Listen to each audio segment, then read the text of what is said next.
Ini adalah makam Dr. Ingvar Ludwig Nommensen. Dia adalah misionaris yang datang ke Tanah Batak untuk memberitakan Injil kepada kita. Tetapi Nommensen bukan misionaris yang pertama yang datang ke Tanah Batak ini. Yang pertama itu yang bernama Richard Burton dan Nathanael Ward. Mereka gagal dalam memberitakan Injil. Lalu yang kedua di tahun 1834 itu yang bernama Mudson dan Liman. Mereka juga gagal dalam memberitakan Injil di Tanah Batak ini.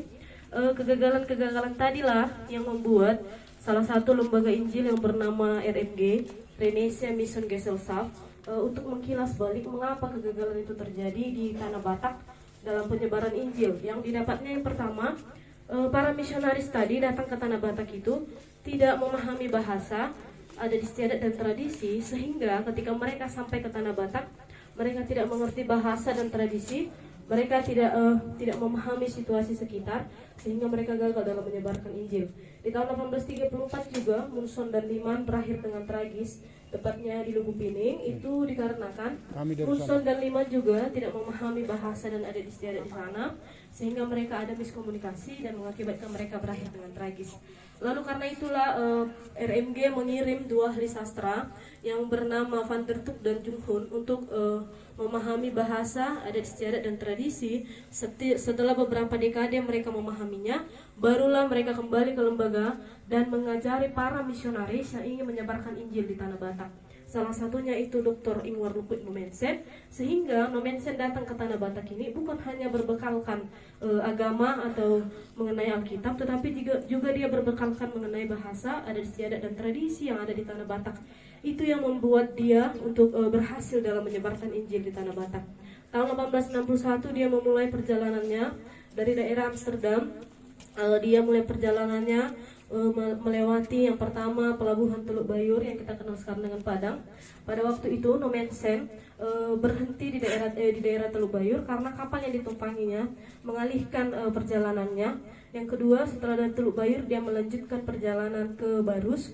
Di Barus Nommensen sempat menyebarkan Injil di sana, tetapi sebentar karena tujuan utamanya adalah daerah Sipirok di tahun 1861, karena di situ sudah terlebih dahulu 4 orang misionaris yang bernama si Hene, Klemer, Betz dan Van Asselt menyebarkan Injil di daerah Sipirok, dan mereka juga sudah melakukan perundingan gunanya untuk membagikan daerah-daerah pelayanan yang akan dilayani para misionaris. Tahun 1861 Nommensen sampai di Sipirok. Di sana dia mulai menyebarkan Injil bersama 4 orang misionaris tadi.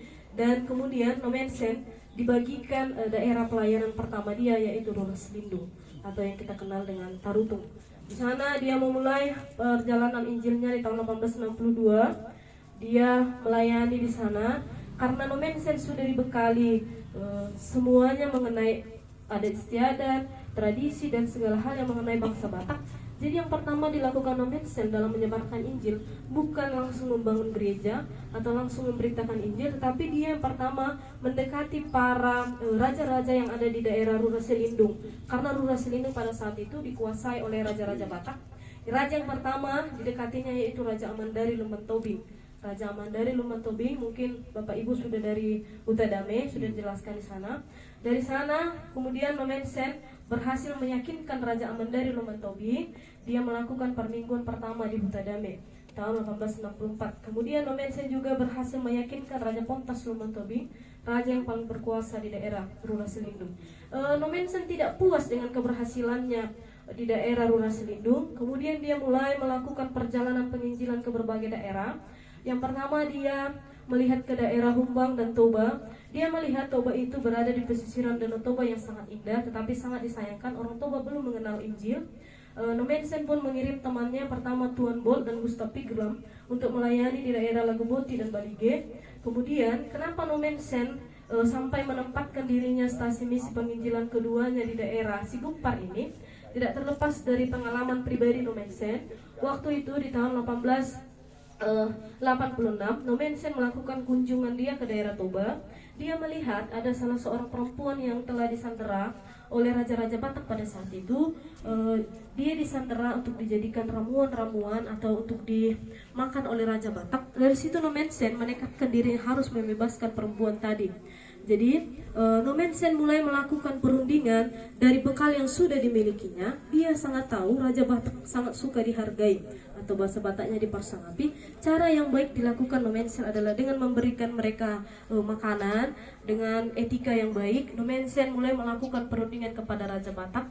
Raja Batak menerima perundingan Nomensen dan berhasil membebaskan Sondang Sitorus, meskipun dalam sejarahnya dikatakan bahwa Sondang Sitorus tadi, perempuan yang disandera tadi, pipinya sudah dipotong oleh Raja Batak dan rambutnya juga sudah dijadikan ramuan, tetapi Nomensen tidak membiarkan dia untuk mati di tangan Raja Batak, sehingga dia bebas dan dia menyembuhkan Sondang Sitorus tadi. Dari situlah Nomensen menempatkan dirinya untuk melakukan penginjilan di daerah Sigumpar ini. Dalam melakukan penginjilannya ada beberapa hal yang selalu diperhatikan Nomensen. Yang pertama, dia memperhatikan bidang pendidikan. Di daerah Toba pada saat itu, khususnya di daerah Sigumpar, pendidikan yang ada di daerah Sigumpar ini sangat minim. Para perempuan Batak dan laki-laki Batak tidak memahami jati dirinya sebagai seorang perempuan atau laki-laki, sehingga dia mendirikan sekolah khusus laki-laki dan sekolah khusus perempuan, di mana sekolah khusus perempuan tadi dilayani oleh putrinya sendiri yang berada di ujung dari makam kita, yang bernama Frida Nomensen. Itu adalah putrinya sendiri mendedikasikan dirinya dalam mengajari di bidang pendidikan bagi perempuan Batak yang ada di daerah Toba ini khususnya.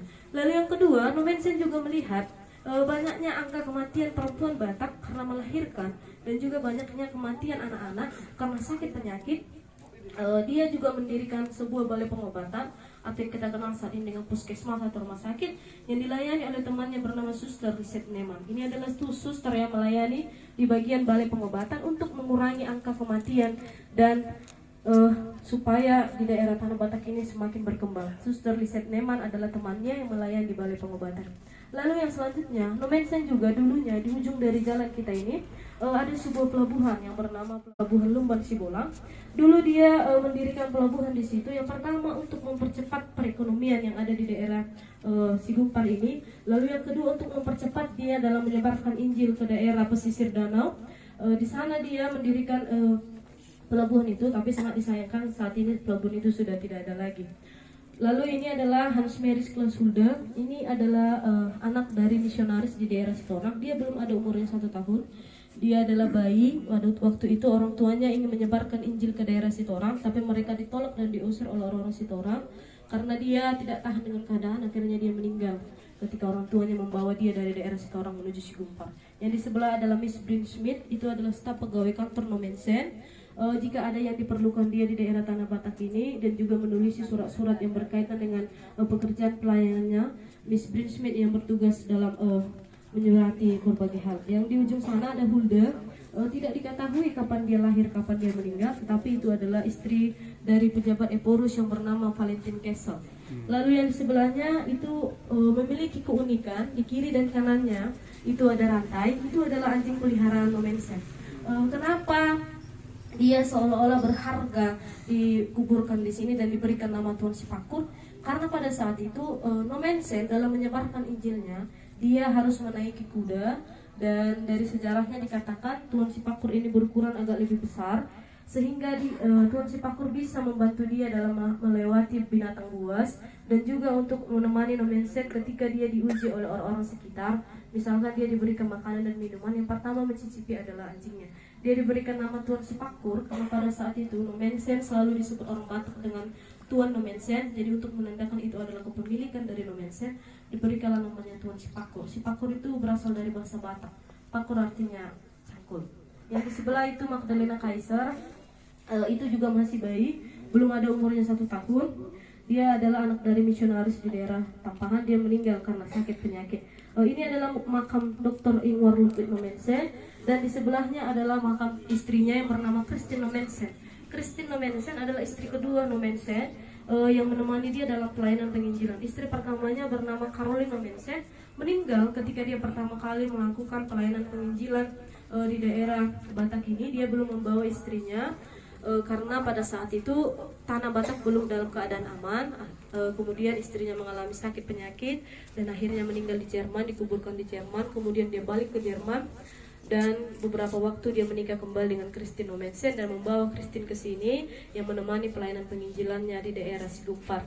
Nomensen selalu memandangkan moto pelayanannya, hidup atau matiku akan kuserahkan kepada bangsa yang kau pilih ini demi menyebarkan Injilmu. Jadi itu dilakukan Nomensen sampai akhir hayatnya, tepatnya di tanggal 23 Mei 1918 dia mengembuskan napas terakhirnya di Sigumpar ini karena mengalami sakit. Download Tribun X sekarang, menghadirkan lokal menjadi Indonesia.